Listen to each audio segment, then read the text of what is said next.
Hello, my beautiful friends. My name is Kim, and I hope you're having a fabulous day today. If you are interested in true crime stories like I am, I hope that you consider hitting that subscribe button. But either way, thanks for being here. Back in April 2012, Mayra Contreras began to feel uneasy after not hearing from her daughter for a couple of days. The two were very close. 31-year-old Arlet lived in the family home from time to time with her two young sons. Worried that something may had happened, Myra called her daughter. Although there was no answer, she soon received a text message from Arlet explaining that and the boys were busy having fun on a family trip. Relieved, Myra thought nothing of it. Not until it was revealed the messages were not written by her daughter. Let's talk about the Contreras family case. Arlet Hernandez Contreras, who was born in 1980, moved to the United States from Mexico with her family in the early 2000s. Other than that, next to nothing is known about Arlet's life. Her hopes and her dreams, favorite color, what she liked to do. There's just not a lot of information out there. But according to her mother, Myra Contreras said everything changed when Arlet met a man named SHAZER Fernandez Limas in California through an office cleaning business. The relationship between Arlet and SHAZER quickly got serious, and there was reportedly even talk about marriage. But the pair's love story turned sour soon after Arlet found out that she was pregnant in early 2010. Although Arlet was very discreet and really didn't share her problems, her relationship problems with her family, it was very clear everything wasn't all right when the young woman moved back into her mom's place during the pregnancy. After the birth of her son, Fernando, on December 14, 2010, Arlet returned to SHAZER's two-bedroom apartment in Orange County, but the cycle repeated itself when 31-year-old Arlet became pregnant again just months later. Once again, the young mother packed her things and moved in with her mother. The pair's second son, Emmanuel, was born on January 24, 2012. Arlet's mother later shared that the boyfriend didn't show up at the hospital when Arlet was in labor, not the first or the second time. He just wasn't interested. Apparently, the boyfriend, a manager for a commercial cleaning supply company, worked a lot. But he was also known to be extremely cold with the children. Arlet eventually returned to Juarez with the two young sons around March 2012, hoping things would get better and the four would live together as a family. But sadly, this was never going to happen. Sometime around April 2021. This is a new case, guys, but there's not really a lot of information. But anyways, April 2021, Juarez and Arlet were again having problems, and she and the children had left the apartment in Orange County. On April 12th, Arlet called both her mother and the police saying that she had attempted to retrieve her belongings from Charzez's flat, but he was preventing her from doing so by changing the locks on the door and not letting her in. However, when officers responded to the call, they were unable to find any of Arlet's belongings inside the apartment. After an argument with her on and off again boyfriend, Arlet took Fernando and Emmanuel and left. That was the last time anyone saw the three. A couple of days later, Myra began to grow concerned. The mother of Arlet began very concerned as she had not heard from her daughter. All of Myra's calls had went unanswered, but she did receive a text message from Arlet explaining everything was fine. Don't worry. I'm just on a family vacation, with my boyfriend and that I'm fighting with and the two boys. She was a bit confused, but satisfied with the reply. Off and on again relationships, you just kind of go with it. You just never know what's going on. So I think that's how she was feeling, but I don't want to put anything into her words. It's the impression she gave. A bit confused but satisfied with the reply, Myra went on with her day without worrying too much. It wasn't until the police showed up at her workplace in May that Myra learned something was seriously wrong. While the strange message from Arlet claimed Charez was on a trip with his family, he had still managed to suddenly empty his apartment in Orange County on April 28th. Breaking the lease alone wasn't enough to raise suspicion, but an alarming discovery made by a cleaning crew. When the workers stepped into the apartment, they were greeted by a terrible smell and blood spatters on the walls and on the ceiling. As they noticed bleach stains on the carpet, the cleaning crew pulled it up and uncovered big pools of blood, big enough to suggest that the person had bled there was no longer alive. Fearing the worst, the police began searching for the family and were soon able to locate the boyfriend in an office industrial area near John Wayne Airport on May 3rd.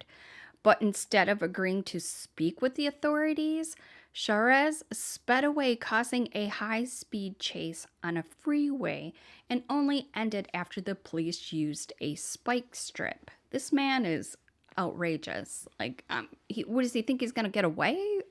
After stopping his Nissan 350Z near the San Clemente Border Patrol checkpoint, Charez sat in his car for half an hour before he was finally detained. There was no doubt in anyone's mind this man knew what had happened to his girlfriend and his two sons, but as Charez refused to tell where the family was, the investigators continued their search by contacting neighboring counties. Soon, it was learned Arlet Hernandez Contreras was no longer missing. About a week before Charez's arrest on April 25th, workers in an industrial area in La Puente discovered a badly decomposed body of a Hispanic woman in the gutter, covered by a tarp. An autopsy determined that the woman had been stabbed 48 times, suggesting a crime of passion. Some had been angry enough to keep stabbing, likely after the victim was already deceased. Due to the lack of identification, the woman laid several days in the Los Angeles County morgue as a Jane Doe before it was realized she matched the description of Arlet Hernandez Contreras. The fingerprints later confirmed the identity. But although the authorities now know the horrifying fate of the young mother, they had not found any signs of the kids. Despite the fact that the boys were still missing, 31-year-old SHAZER Fernando Limas was charged with their murders in addition to the stabbing of his girlfriend. While Charez refused to tell police where he had taken the two boys, the authorities had every reason to believe the boys had also been killed.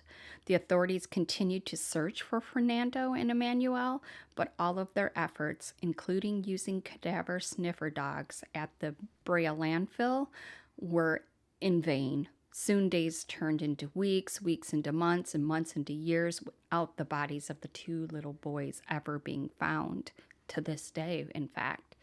It took over a decade for the triple murder trial to finally start on November 14th, 2022, not that long ago. During his opening statement, he said his defense attorney acknowledged that his client is responsible for the stabbing of the 31-year-old Arlet, but had nothing to do with the death of the two boys. However, it became very clear that he never wanted to be a father in the first place. According to the deputy district attorney, he allegedly said, quote, "I hate her. I wish she did not have those kids. And Arlet is ruining my life. I wish she were gone," unquote. During the trial, he was described as a womanizer who routinely cheated on women in his life and lied about having children. Many of the arguments between the pair were caused because of infidelity and the fact that Arlet often showed up when he was with other women to confront him. The defense attorney claimed that Arlet was increasingly disturbed and obsessed with SHAZER and he didn't want to be with her anymore. The defense also told the jury that Arlet had allegedly threatened to hurt herself or her children, and that was ultimately followed through with those threats, and it resulted in her own death. So in other words, he is saying that she killed the kids, and so then he killed her. Who does that sound like? Chris Watts. Chris Watts did that. Yeah. Didn't work for him either. But if that was the truth, why hadn't he told them where the bodies were, where the boys were? In turn, the prosecution believed the murders were a result of an increasingly selfish man attempts to be free of responsibilities. That's all it was. He just didn't want any of the responsibility. He had already taken her out. That leaves the two boys. Well, he doesn't want to take care of them, so I'm just going to get rid of him. He's clearly a very disturbed person. We have enough to file the case and proceed on the case, but the investigation is continuing at this point. It could be a potential motive, absolutely. I didn't hear that possible motive was child support. And that goes for paying child support as well. He didn't want to pay child support, and he made that very clear. SHAZER killed the entire family and threw them away like trash. Arlet and little Fernando and Emmanuel did not deserve to have their lives so violently snuffed out by someone who cared only about himself and was willing to kill everyone and anyone who got in his way, including his own sons. According to the prosecution, Arlet and her sons were murdered between April 13th or 14th. This was based on the fact that on the night of April 14th, SHAZER called his other girlfriend saying he had injured his hand in a fight. He later checked into a hospital and received treatment using another person's name. SHAZER's defense claimed the wound was a result of him grabbing a knife in Arlet's hand, while the prosecution believed he hurt himself while stabbing her 48 times. Disturbingly, the prosecution told the jury that SHAZER most likely left Arlet's body on his apartment balcony for 10 days before disposing of it in the known trash dumping site. The forensic evidence, including the blood, provided that Arlet died inside the flat, inside of the apartment, but the prosecution didn't mention what they believed happened to Fernando and Emmanuel. While as often on, again, girlfriend's body lay in the balcony closet, SHAZER continued his life as if nothing had happened. He goes to dinner, he rents limos, he goes to dance clubs, he went to an improv, he goes to birthday parties, hosts some friends over at his place. Creepy. During this time, SHAZER has also seen getting rid of children's clothing, a high chair, and strollers, in addition to moving furniture around in his apartment and hiring a friend to clean up bloodstains. And when the mom of Arlet began calling her daughter's phone, it was SHAZER who texted her back, impersonating Arlet. SHAZER has his girlfriend's phone with him at the time of his arrest. Finally, on April 24th, SHAZER used a rented U-Haul to move at least Arlet's body, which was placed into a large chest, to the industrial area in the Los Angeles County. Afterward, SHAZER drove another 100 miles. GPS tracking shows he went up to the mountains. While it's possible this is when SHAZER disposed of the bodies of his two sons, Fernando and Emmanuel, but they still remain missing. But despite the fact we do not know for sure what happened to the boys, it took the jury only 3 hours on December 14th, 2022, to find 42-year-old SHAZER Fernando Limas guilty of all 3 murders. 31-year-old Arlet Hernandez Contreras, 16-month-old Fernando Hernandez Limas, and 3-month-old Emmanuel Hernandez Limas. The sentencing hearing is scheduled for January 3rd, 2023, with Charez facing life in prison without the possibility of parole. After 10 years of waiting, Arlet's family has finally received justice, but there will not be real closure before Fernando and Emmanuel have been brought home. Unfortunately, after a decade of silence, it is possible Charez Fernando Limas will never reveal what he had done to his sons and where they are. Let's leave a Purple Heart for this family who have to go with the unknown and our victims in this case. It's just a devastating, devastating case. And I wish, he's not going to, it's been 10 years, but I really wish that he would reveal where the boys are, just so the family could have some closure and they could go to their final resting place.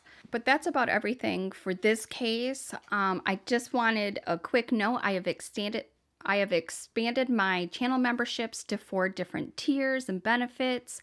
I want to try to build more of a community over here. Check it out. If this is something that would interest you, then please do. I also have started a TikTok and I have a podcast. I'll link all that down in the description box. What else? Yeah, I think that's it. With that, thanks to all my channel members and Patreons who continue to support me. Their names are on the screen.